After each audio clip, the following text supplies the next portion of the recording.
दोस्तों इंडियन रुपए पे बहुत बड़ी बैड न्यूज आई है और बैड न्यूज आई है 91 और देखिएगा मोर 91 एंड मोर यानी कि $1 इक्वल्स टू अगर आगे वाले आने वाले समय में 90 प्लस मोर पे अगर आपको देखने को मिले तो आप ये समझ सकते हो कि हमारे घाटे कितने ज्यादा बढ़ने वाले हैं। घाटा क्या होता है? इंडिया ट्रेड डेफिसिट, जो इंपोर्ट आपके जब ज्यादा हो जाते हैं, इंपोर्ट की क्वांटिटी आईएनआर में ज्यादा हो जाती है वर्थ, और आपने एक्सपोर्ट कम किए होते हैं, और ये तब और बढ़ जाता है जब आपने इंपोर्ट इतने ना किए हों लेकिन आपका रुपया गिर जाए, आपकी करेंसी गिर जाए। तो बहुत बड़ी बैड न्यूज आई है और आप देख सकते हो रुपए ने ब्रीच कर दिया है 89 पर यूएसडी। ये सिंक हुआ है ऑल टाइम लो, यानी 40-50 साल में जो आपको देखने को नहीं मिला होगा वो आपको देखने को मिल रहा है। और ये सबसे बड़ी बात होती है कि किसी भी देश की करेंसी सबसे बड़ा बैरोमीटर होती है स्टॉक मार्केट के लिए, सबसे बड़ा। यानी कि किसी देश की अगर करेंसी गिर रही है तो बैंकों पे बहुत बड़ा असर पड़ेगा, साथ में अगर आप देखेंगे तो उसका घाटा बहुत तेजी से बढ़ेगा। जो घाटा आप देख सकते हो कि काफी बड़ा हुआ है। सितंबर में ये था 32 बिलियन और अब हो चुका है $41 बिलियन ड्यू टू देखिएगा कंटिन्यूटी में। अगर आप देखोगे कंटिन्यूअसली हमारी जो करेंसी है वो गिर रही है कंटिन्यूअसली। दूसरी बात क्या होती है? आईएनआर और एफआईआई का सीधा कोरिलेशन होता है, जितना रुपया गिरेगा उतना एफआईआई बिकवाली करते हैं। मतलब एफआईआई को पता होता है कि यहाँ पे किस तरीके का मोमेंटम देखने को मिल सकता है। जिस देश की करेंसी कंटिन्यू गिर रही हो तो वहां पे देखेगा जो ऊपर के लेवल पे वो शॉर्ट पोजीशन बनाते हैं। कॉल राइटिंग देखिएगा देखने को मिलती है आपको, पुट पोजीशन, शॉर्ट पोजीशनिंग काफी देखने को मिलती है, और आप समझ सकते हैं फिर असर बहुत बड़ा पड़ता है।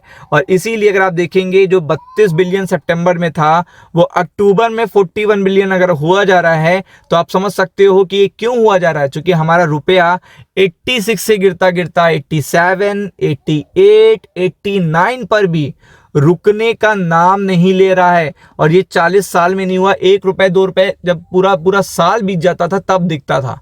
मतलब जब पूरा पूरा साल बीत जाए तब इस तरीके का देखिएगा डाउन ट्रेंड देखने को मिलता था, और इस तरीके का देखिएगा वर्सनिंग देखिएगा ट्रेड डेफिसिट देखने को मिलता था। लेकिन आप समझ सकते हो कि इंडिया का जो ट्रेड डेफिसिट है वो भी और बढ़ने वाला है, क्योंकि अभी ये जो लो बनाया है, ऑल टाइम लो बनाया है, ये कंसीडर नहीं किया गया है डेटा में।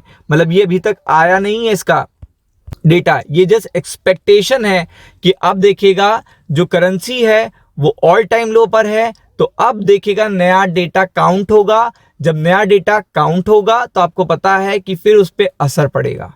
फिर आपको पता है कि डेटा खराब, तो आपको पता है एफआईआई तुरंत देखिएगा एक्टिव हो जाएंगे, और एफआईआई एक्टिव और देखिएगा मार्केट है ऑल टाइम हाई पर, तो आप समझ सकते हो प्रेशर बहुत बढ़ेगा।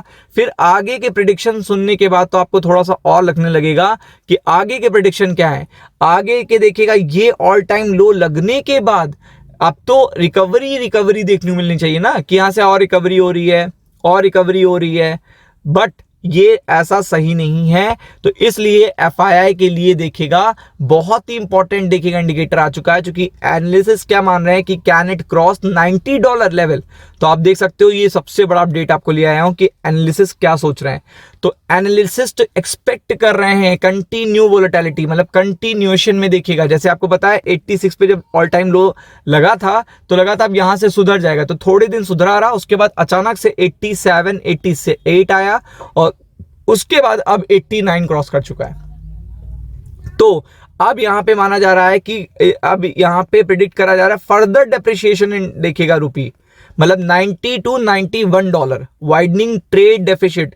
और आपको पता है रुपया अगर और गिरेगा $90 के पार पहुंचेगा तो यहां पे क्या होगा, और बड़ा ट्रेड डेफिसिट होगा, घाटा होगा और ज्यादा देखिएगा। यूं क्यों हो रहा है? क्योंकि इंडिया यूएस ट्रेड डील में अभी भी डिले देखने को मिल रहा है। मतलब ये चीज क्यों देखने को मिल रही है?